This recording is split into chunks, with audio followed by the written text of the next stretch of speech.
the same thing happens every time. I look at myself and I'm like, oh, I don't like my neck. Quite upset.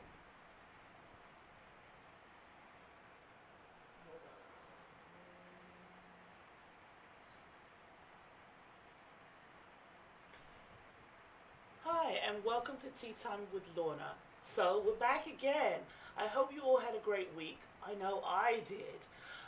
What did I do that was interesting this week? Well, I met some friends. We went to Boston and we went salsa dancing. It was great. We had a fabulous time. I've salsa danced before, but I've forgotten all the things I learned. We also learned, I think, bachata? I think that was it. A great dance, had a fabulous time. A long way to go to Boston to get tea, so I didn't do any while I was there. But anyway, welcome to the show today. Today I have a guest who also lives in Bridgeport. Her name is Shana. She is an artist of magnificent proportion. She writes, she does poetry. Oh my goodness, I think she lives even in the area where all the artists live in Bridgeport. I'm very excited to have her on the show. I think she does some art. Anyway, she's going to share about all the things she does and her love and passion for also writing. So welcome to the show. Hi, thanks for coming. Thank you for having me. Okay, it's excellent. A wonderful invitation. Before we get started, I want to talk. Today we are trying a new tea. It is a pomegranate raspberry green tea. So I'm very excited to be trying this today. So tell me a little bit about yourself.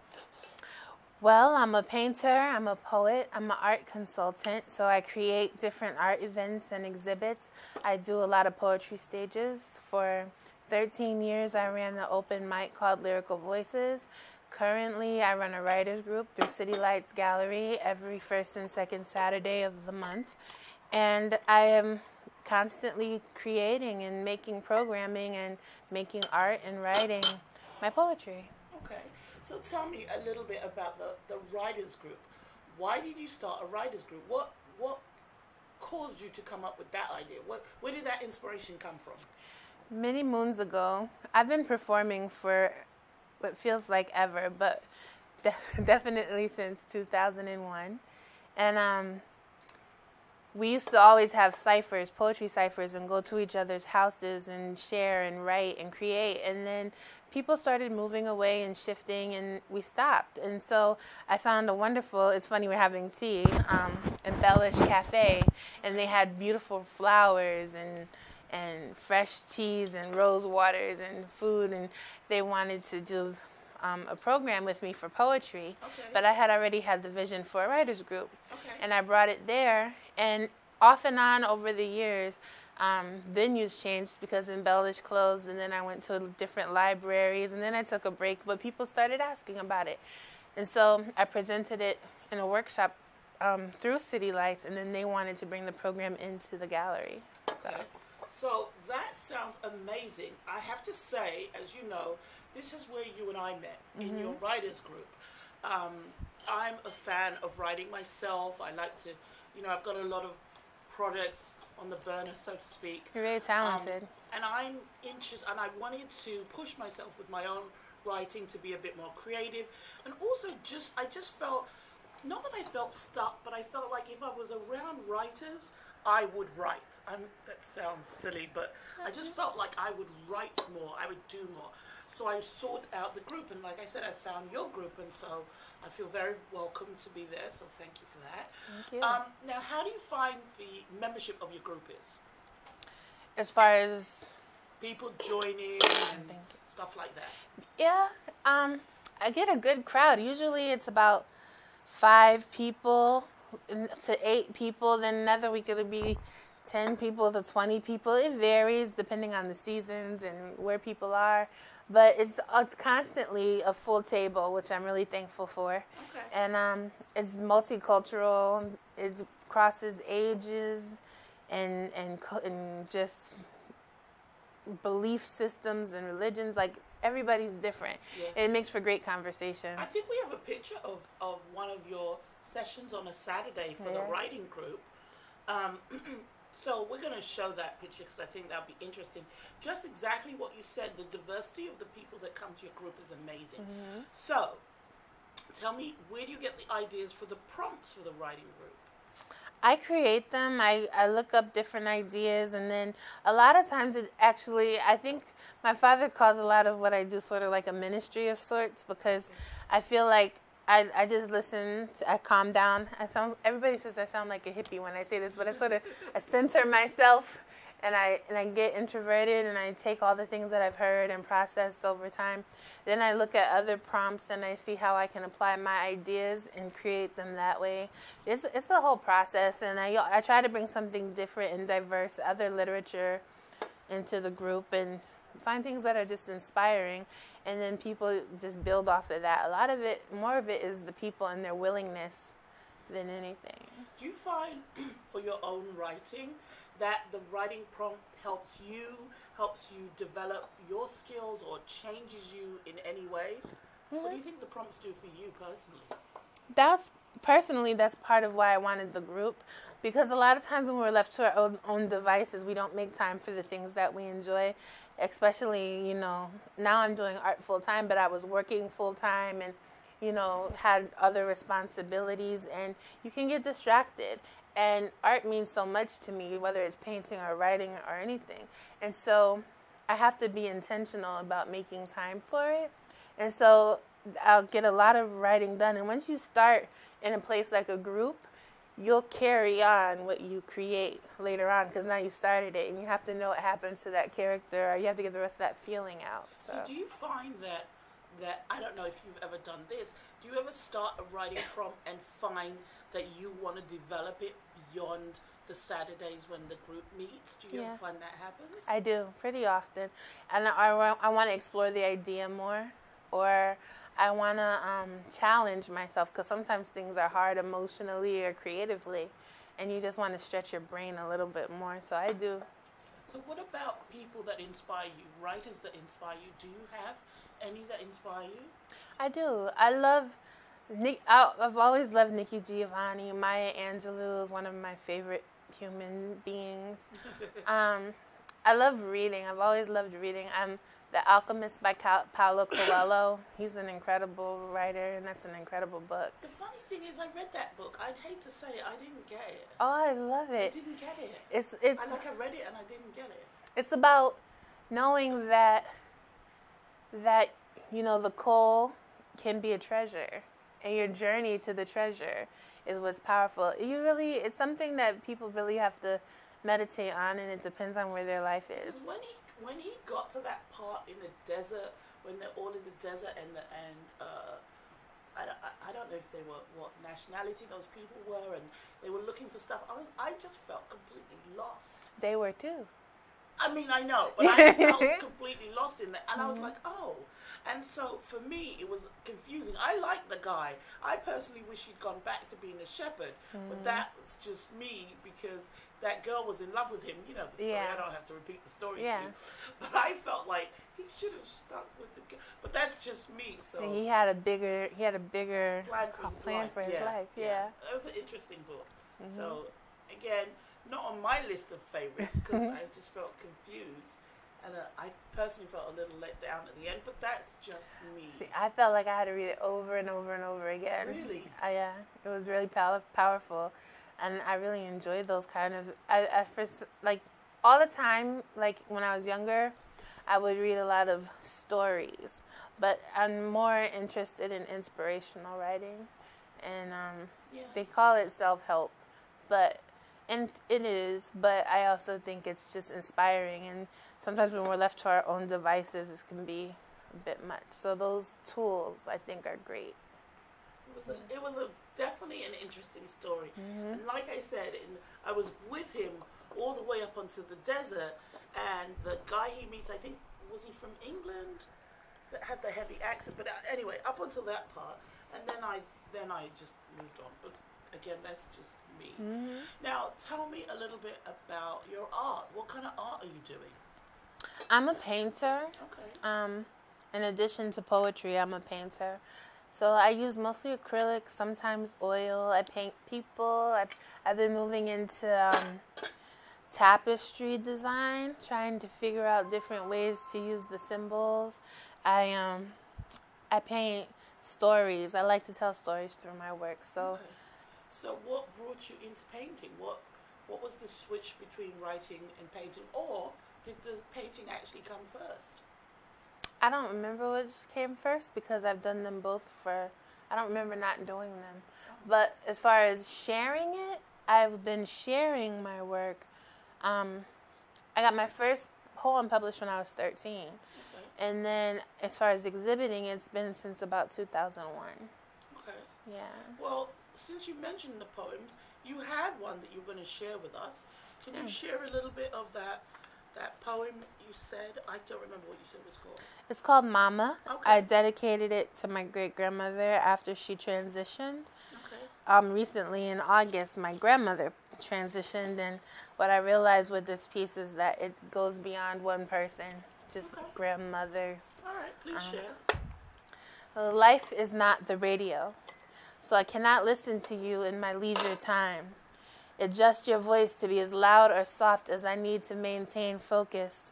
Drive a little longer and calm my nerves with you. The times when you would speak are silent and awkward, as if something offensive was said and the universe is awaiting my reaction, as if it needs a tear to fall for balance or my body to shift and make room for rain. There is no such thing as longer, only voices called memories and visions called missing. No one calls me baby the same way, so I keep it in my heart and ears and take it with me wherever I go. I love you, baby. I love you, baby. I can almost rock to it, as if lost in meditation. I love you, baby. I love you, baby. No one can mimic your way because it's yours. Life is not the radio, but I pray that we will always be in tune. I can be sun and you can be moon, rising and falling in different lights, but somehow responsible for the other's illumination. I love you. I love you too, Mama. I love you. I love you too, Mama. I love you. Oh, that was beautiful. Thank you. Thank you for sharing. Thank you. Thank you so much for sharing. I know that you said you had your first piece published when you were 13, but didn't you recently get something published, or didn't you recently get an award? I got a couple of awards. Yes. In the beginning of last year, around January, I got a Humanities Award from the Al-Aziz Islamic Center in Bridgeport. Okay. And it came with a proclamation and a citation from the city. Oh, wow. And wait, what does that mean? it Does that mean declares you get the by key this. for the day? Well, it declares by the city that you do good work, you Okay. know, and they recognize you and they acknowledge that what you're doing, Oh, okay. which is awesome. Yeah, that is awesome. It was a humanitarian award, and Okay. then I got the ACE Award from the Cultural Alliance of Fairfield County. Okay. It's the Arts and Cultural Empowerment Award. I Okay. was the artist who was honored there, and then the visual artist, poet, and then I got the Bridgeport Girls Rock Award Okay. from the AKA sorority here in Okay. Bridgeport. What's Bridgeport Rocks? Because that sounds... Bridgeport Girls Rocks. Bridgeport Girls Rock. It's all women from Bridgeport who are doing great work. It was including the superintendent of schools. It was teachers. It was people who are doing community work. Teresa Wilson, who runs the VIP program, taking local children, local students to historically black colleges. It's Okay. just all different people who are making an impact in the community. Reverend Anderson, who was the first black woman firefighter in the city, and she is a playwright. So, Oh, that sounds amazing. yeah, This is, every day I'm learning something more about Bridgeport. there's a Some lot. of these things you mentioned, I never even heard of before. Really? I hate to say that I don't read the local papers, so I'm sure some of it is in the local papers. So I know that means that I'm the one that is missing out. So that's pretty amazing. So congratulations on Thank those you. accomplishments, because that's pretty amazing. Yeah, I was honored and thankful. Yeah, that's great. You know what I wanted to ask you? Tell me a little bit more about your art. You were saying that you've moved into acrylic, But what else do you do in the art field? Because you said you live in the artist retreat in Bridgeport. So what other stuff do you do? What other mediums do you like for your artwork? Well, I'm a Reed's artist. I What live does in that mean before you go? Reed's is a department store Oh, that they okay. turned into artist lofts. Okay. And so it's mostly artists are residents. There's dancers, painters, musicians, all different mediums who have apartments and spaces there. Okay. As far as my personal work, acrylic is my favorite. I do work in oils as well, but acrylic has won my heart over the years. I exhibit as many places as possible. I started exhibiting at poetry readings, but since I've had solo shows and group shows, and I travel with my poetry and bring my artwork with me. So yeah, I do a lot of storytelling. Like some of my poems, like my Maya Angelou poem, aligns with my Maya Angelou painting, and so I braid the two together pretty often. So yeah, I just try to share it, paint it, create it, tell stories, trying to document the times we're living in. Okay. Tell me about those earrings, because those are gorgeous. This one is Praise. On this side is my painting called Praise. Okay. And on the other side, it's claiming to be magic. Okay. And so I print my paintings and I create earrings, art pieces out of the artwork. Okay. I did it for myself just so I can have it as a way to show what I do, and I just thought it'd be pretty and cool to do. Okay. And then as I started wearing them, more people wanted them. And so I sell them at like Black Wall Street and art events and things like that, or if people want a special pair, I make them. I really enjoy it, and it's a good way for people to support you. You know, sometimes everybody can't get the huge work. Yes. So it's a nice way. That is a great idea. I love them. I saw them and I was like, did she make those? But again, a beautiful piece of art that you've managed to turn into earrings, and like you said, exhibit your work. Those are gorgeous. Thank you. I may be putting in an order for something based on that. I have some. I have some weddings to go to. I'd like to wear something different. So those are nice. Have you created anything special for Black History Month? I'm just curious. I'm currently working on a piece with President Obama laughing. Really?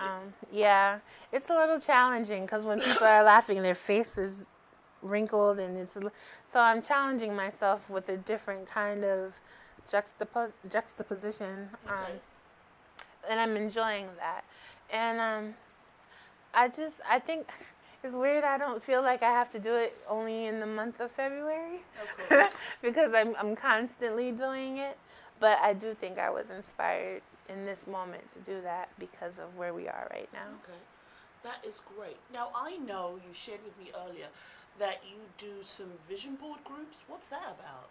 Well, I was brought in through the YMCA and a couple of other places, and it's basically putting our visions on paper so that we see what we want and work harder towards manifesting them.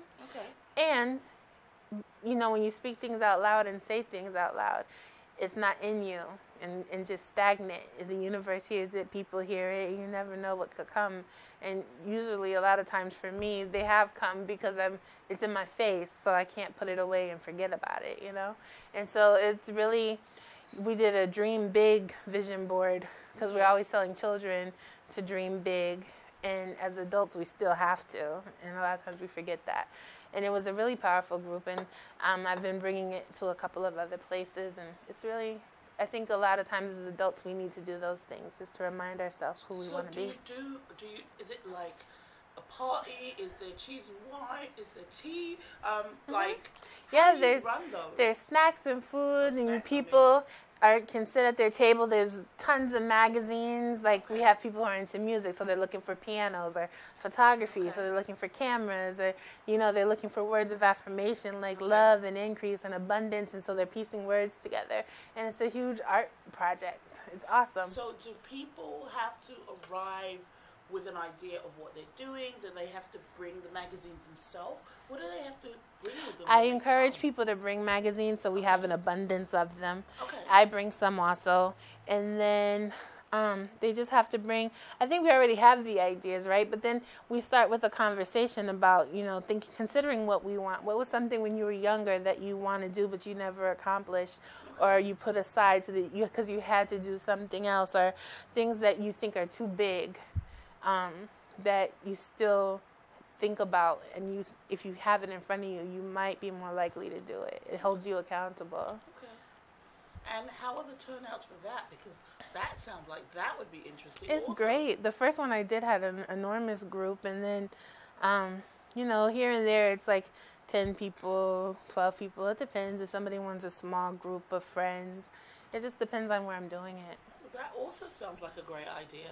I mean, I haven't been to a vision board party per se, but a couple of years ago I did make vision boards with I think 3 of my friends. And we had a great time, but I think we didn't know how to do it, and we didn't know what we were doing. So it wasn't structured, and we were busy having fun, and we cut pictures out, and we're like, yes, I'd like a card. It turned into a collage. And it was a collage, and I don't know that it really was any of our real visions, other than just pictures. There was no structure to it. So I know for myself, I definitely, in fact, I spoke to one of them a couple of days ago, and said we should do it again, because I think all of us didn't know what we were doing, so we just stuck pictures and had a good laugh and drank tea and had more laughs, and so we had fun. And I know one of them said that she doesn't even know where hers is. I know where mine is. So that doesn't help you. If you cannot see your vision, and in this case the vision board, how is it going to help to motivate you? So I know I'm encouraging her to let's get together and maybe do another one. So maybe when you're doing another one of these vision board parties, you can include us. We would love to go. I definitely have you. Thank you. Now, what about your public speaking? Now, what's that about? Because that's not quite the same as all the other stuff you're doing. What are you doing with your public speaking? Well, I share my poetry and my art, and I talk about my work and my process and, my belief system about what I create. I was recently on a Shaping Communities panel, and it was about storytelling. And so we talked about the importance of telling stories. So we brought in the history of Little Liberia and Bridgeport, and there were other women who were talking about documenting history and the importance of letters and knowing what the times were with people. And my component was about understanding the importance of telling today's stories and what's happening today, because 50 years from now, this is going to be history. Yes. And so people can reference now later on, but they won't have it if we don't create it. Okay, so. Excellent. That sounds interesting also. So how often do you get to share your public speaking? Are you doing that? Is that like a monthly thing, or is it as you get called? As I get called and as I reach out, Okay. I try to create events and opportunities for myself and others. I bring in people for poetry stages and workshops and shows. At Housatonic, I was doing the Poem Mobile. We did it for the Arts Fest for a few years, and the Women Gather and Transcending Continents. We brought in a group from Senegal with local artists here and performed together. So I create shows, but I also, when someone calls me to come read or share or do a lecture or speak on a panel, I welcome that also. Okay, that is great. How did you first get started with the public speaking? How did that come about?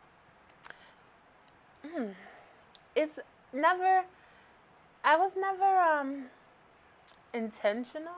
It sort of was circumstantial. In high school, I did a lot of work with the Teen AIDS Prevention Program, and it was a peer educator program teaching your peers about HIV and AIDS. We went through trainings and workshops and different processes to get with the Red Cross, with Family Services Woodfield at the time, now it's LifeBridge.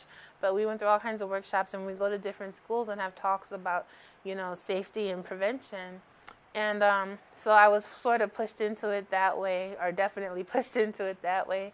And I took it in college, public speaking. And with your art, if you don't read it or you don't share it, it's just going to be silent. So as a poet, I have pushed into just giving voice to my own work. Okay, that's excellent. Well, for sure, you are definitely a poet. You're definitely a public speaker, and you're definitely someone who enjoys a good cup of tea. So that makes me happy. It's delicious. So thank you for drinking tea with us today. Thank you for having me. How are you having enjoying this tea? I love it. It's pomegranate. It's wonderful. I know it was a bit of a surprise. I wasn't sure what to expect, but I thought, you know what, I'll give it a try and see how it like it. Now, what other teas do you like to drink? I enjoy ginger tea. It's very calming and settling to your system. I like Earl Grey. I love pomegranate teas, but I've never had pomegranate raspberry. That was nice. And I like sweet stuff. I like mango tea, and I like fruity flavors. Well, thank you for coming on the pomegranate train with me. Thank you for having me. I didn't know what it was going to be like either, and I thought, well, this could go either way. Yeah. But I am also a fan of ginger teas. Okay.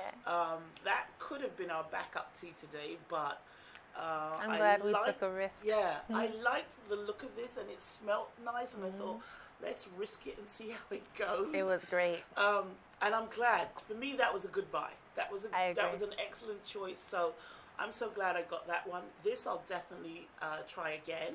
And maybe, you know, when I have my other guests, maybe they'll try it or whatever. But I'm glad you delved into that with me as opposed to staying safe. Because I could have offered you ginger tea. Because I like the gingers. They tend to come with ginger and lemon. And the other day I saw a ginger and mango, which I thought, I didn't buy it because I wasn't ready for that combination. But sometimes okay. I like to get ginger pineapple juice too. It's really good. I have not seen that. It's delicious. Okay, I'll have to keep that on my radar of things. But no, I haven't seen that one. So I'm so glad you came. We managed to talk about your writing.